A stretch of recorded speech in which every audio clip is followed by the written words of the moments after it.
Picture this. You spend months trying to prove your worth to the woman you love. You bend over backwards, cancel plans with friends, sacrifice sleep, and even put your career on hold just to be there for her every time she calls. At first, it feels noble. You tell yourself this is what real love is. Endless giving, endless compromise. But slowly, you notice something. No matter how much you give, it's never enough. Instead of gratitude, you get complaints. Instead of partnership, you feel like a servant. And one night, staring at the ceiling, drained and hollow, you realize this isn't love. This is slow self-destruction. Marcus Aurelius, the philosopher king who carried the weight of Rome, faced far heavier burdens than you. Yet in his meditations, he left behind a timeless warning. You have power over your mind, not outside events. Realize this, and you will find strength. In other words, life will present endless demands. People, especially those closest to you, will test your limits. But strength isn't proven by tolerating everything. Strength is knowing what must never be tolerated. And here lies the first truth you must wake up to. Never tolerate the erosion of your dignity in the name of love. In today's world, relationships are often painted as proof of your worth. If you're single, you're failing. If you're not constantly bending, adjusting, sacrificing, you're selfish. But ask yourself, since when did love mean erasing yourself? Since when did being a man mean allowing your identity, values, and peace to be stripped away, piece by piece? Marcus would say, if someone despises me, that is their concern, but I must see to it that I do nothing contemptible. The point is clear. If someone treats you with disregard, you must not repay it with weakness by staying silent and shrinking. You must hold firm to your boundaries. Think about it. What if, instead of tolerating endless criticism, you calmly said, I will not accept being spoken to like this. I deserve respect just as I give it. That single act of clarity could shift the entire relationship or end it. Either way, you reclaim your dignity. And here's the truth most men don't realize until it's too late. Silence in the face of disrespect is not kindness, it's permission. You're teaching her how low the bar can go before you break. And once you teach someone that lesson, they rarely forget it. This is why Marcus Aurelius' wisdom cuts deeper than any modern dating advice. He wasn't teaching you to be cold or detached. He was teaching you to be disciplined, a guardian of your peace. You must learn to draw the line where your soul begins to fracture, because what you tolerate today becomes the standard of your tomorrow. So let this be your wake-up call. If you've been bending so far you don't even recognize yourself anymore, it's time to stand tall again. Respect in love is not optional, it's foundational. And the moment you forget that, you hand your power away. And this is only the beginning. Because dignity is just the first line you must never let anyone cross. You've probably been here before. She says she's fine, but the silence stretches like a wall between you. You ask again and she sighs. If you don't know what you did wrong, then I can't help you. Suddenly you're scrambling, replaying every word, every move, trying to figure out what invisible mistake you made. Later, when you finally relax, she drops another line. If you really loved me, you'd do this for me. And just like that, you're back in the trap, guilty, anxious, and desperate to prove yourself. That's emotional manipulation. It doesn't always shout. Sometimes it whispers, sometimes it cries, sometimes it sulks. But the goal is the same, control. And here's the brutal truth, you'll never win that game. The rules are designed to keep you chasing, to make you doubt yourself, to keep you walking on eggshells. Marcus Aurelius faced betrayal, politics, and pressure that could break any man. But in his meditations he wrote, "You have power over your mind, not outside events. Realize this, and you will find strength." Emotional manipulation works only if you hand over that power. If you let someone else dictate your peace of mind, you're no longer in control of your life. The danger is subtle. At first, you think you're just being caring. You want to make her happy, so you bend a little. But then the bending becomes constant. Her moods set your moods. Her storms decide whether you have a good day or a bad one. Before long, your entire emotional life revolves around keeping her satisfied. And here's the cruel part. You never truly succeed. Because the more you give, the more the demands grow. Imagine this. You come home after a long day, exhausted but proud of the work you've put in. Instead of a smile, you're met with coldness. You ask what's wrong, and the reply is sharp. Nothing. If you really cared, you'd know. Hours later, you're still trying to decode the puzzle, apologizing for things you didn't even do. Do you see what's happening? You're living inside someone else's script, where you're always the villain, always the one who must beg forgiveness. Marcus would remind you, a man's worth is no greater than his ambitions. If your ambition is only to avoid conflict, you're living small. You must aim higher, to live with dignity, clarity, and peace. That means refusing to play games where love is used as a weapon, where guilt is used as a chain. Ask yourself, is this really partnership, or is it prison? True love does not make you feel like a criminal in your own home. True love does not demand endless tests to prove your loyalty. If you're constantly made to feel guilty for things you never did, you're not in love. You're in a trap.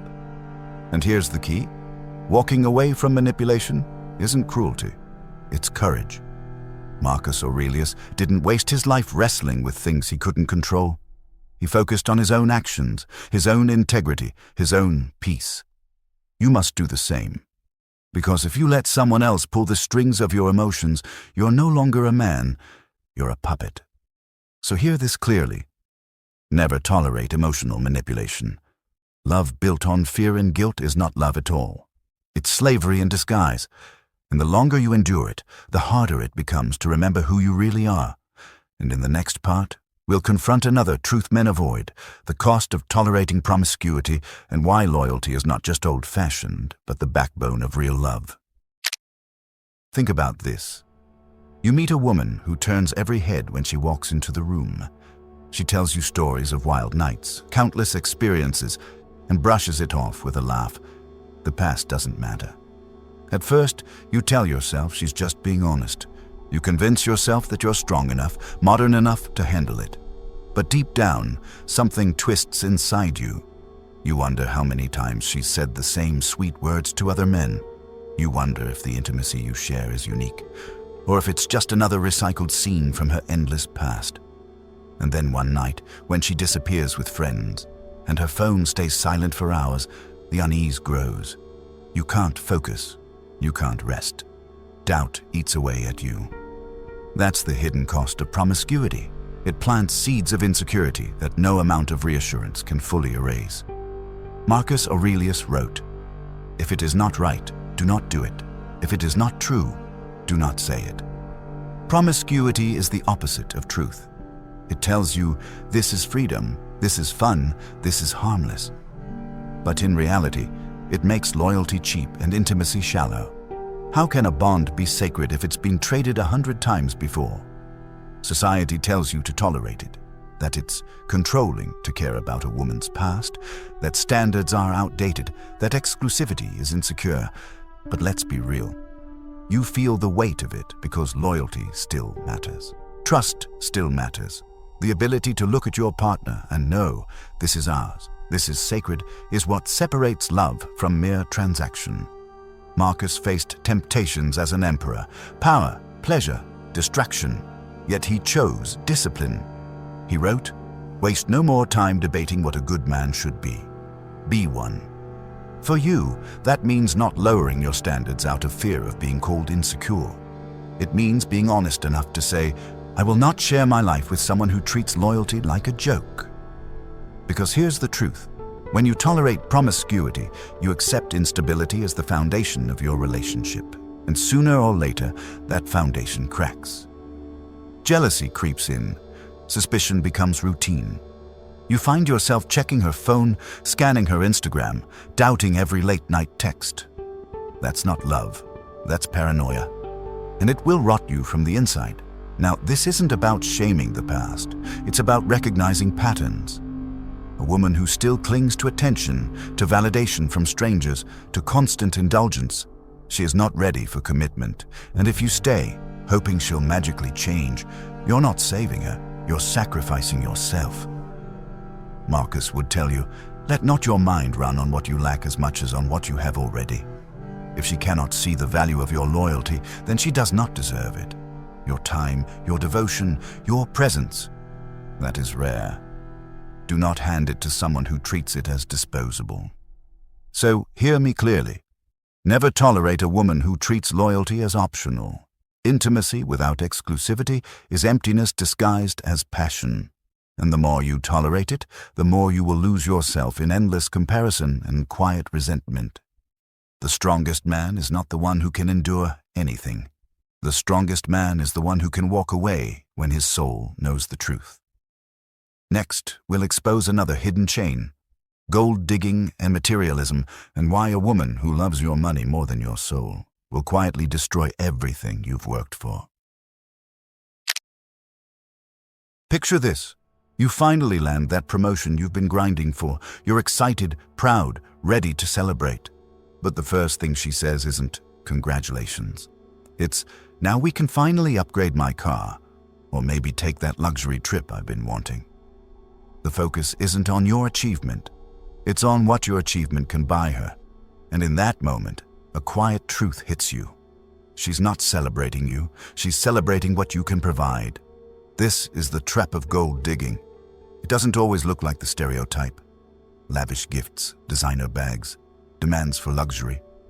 Sometimes it's subtle. Constant comparisons, hints that you're not doing enough, or sudden coldness when money gets tight. You start to notice that her affection rises and falls with your bank balance. When things are good, she's glowing. When things are hard, she's distant. And deep down, you know the answer to the question that haunts you. Would she stay if I lost it all? Marcus Aurelius warned, wealth consists not in having great possessions, but in having few wants. A woman who always wants more, who ties her happiness to things instead of character, is a danger to your soul, because no matter how much you give, it will never be enough. The chase for material satisfaction has no finish line, it only grows. Think about the men you've seen drained by this. The guy who works double shifts just to keep up with her lifestyle, while his own dreams die in silence. The man who sacrifices peace of mind, health, and freedom just to afford things she can show off on Instagram. These men don't even realize they've become prisoners, slaves to providing for someone who doesn't love them, but only what they can deliver. Marcus lived as emperor of Rome, surrounded by wealth, luxury, and power. Yet he rejected excess. He wrote, "Receive wealth or prosperity without arrogance, and be ready to let it go." If the most powerful man in the world saw wealth as secondary, why would you tie your worth or your relationships to material things? Here's the harsh reality. A woman who values your money more than your soul will never see you. To her, you're a stepping stone, a provider, a means to an end. And once someone richer or more exciting appears, she will not hesitate to leave. Love built on wealth is not love. It's a contract, and contracts are broken the moment someone else offers better terms. The tragedy is that many men tolerate this. They convince themselves it's normal, that providing endlessly is what a man does. But Marcus would call this foolishness. A man's duty is not to destroy himself to fund someone else's vanity. A man's duty is to live with honor, discipline, and integrity. If she cannot love you in simplicity, she will not love you in abundance. So never tolerate gold digging. Never tolerate the quiet erosion of your soul in exchange for affection that was never real. Your time, your devotion, your effort, those are more valuable than any luxury. And if she cannot see that, then she is not the partner you need. She is the weight that will drown you. And in the final part, we'll confront one last poison: chaos and drama. Why some women thrive on instability, and why Marcus Aurelius would tell you that peace is the highest form of strength. You walk through the door after a long, exhausting day. Your body aches, your mind is sharp from everything you've accomplished.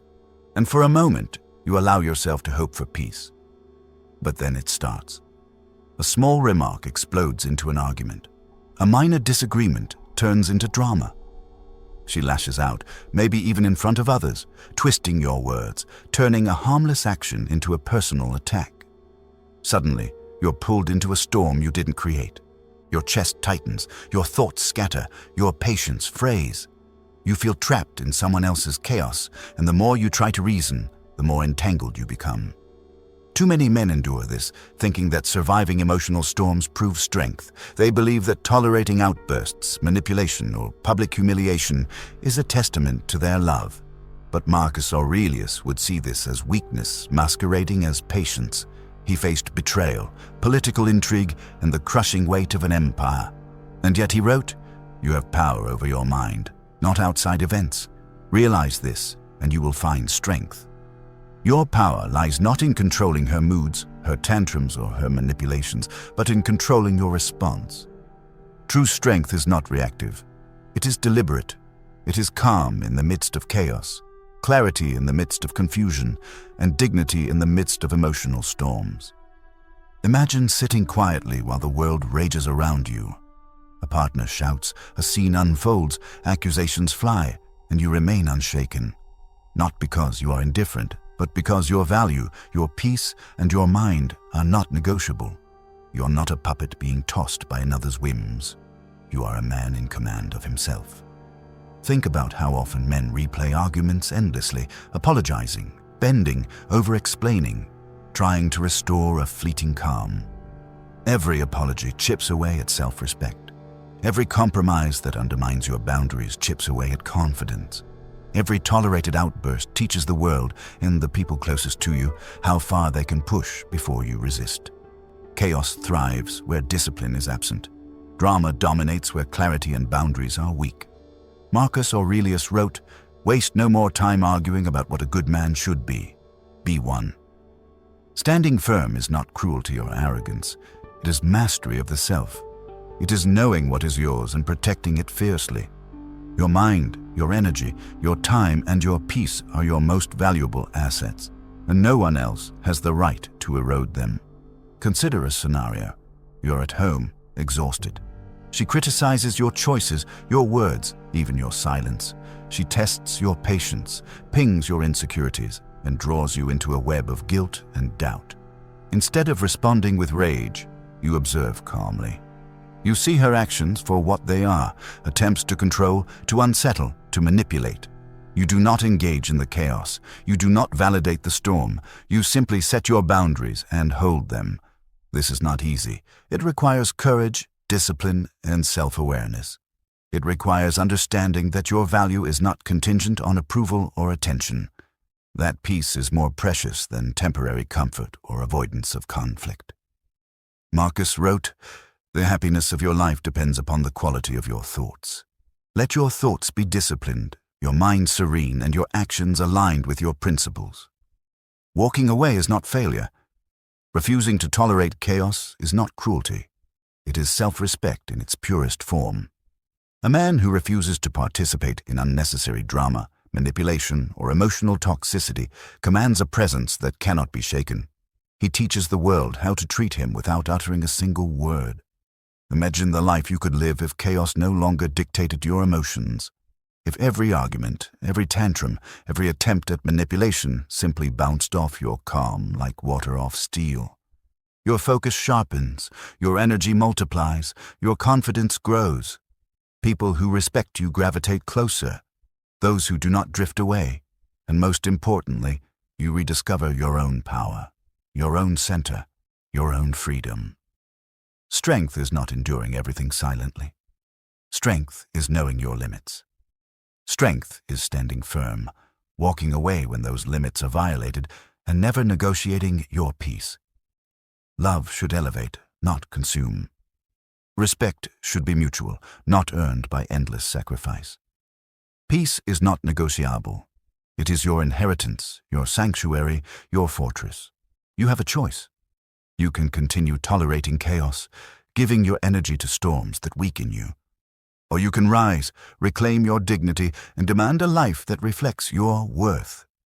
You can decide that your mind, your soul, and your life will never again be manipulated, unsettled, or diminished by another's drama. If this message resonates with you, do not just watch and scroll. Subscribe, not for numbers, not for entertainment, but to step into a space where wisdom meets life, where clarity, strength, and self-respect guide every decision. You've already taken the first step by listening. Now take the next. Commit to growth, protect your peace, and refuse to let anyone diminish your life again. Let this moment be your turning point.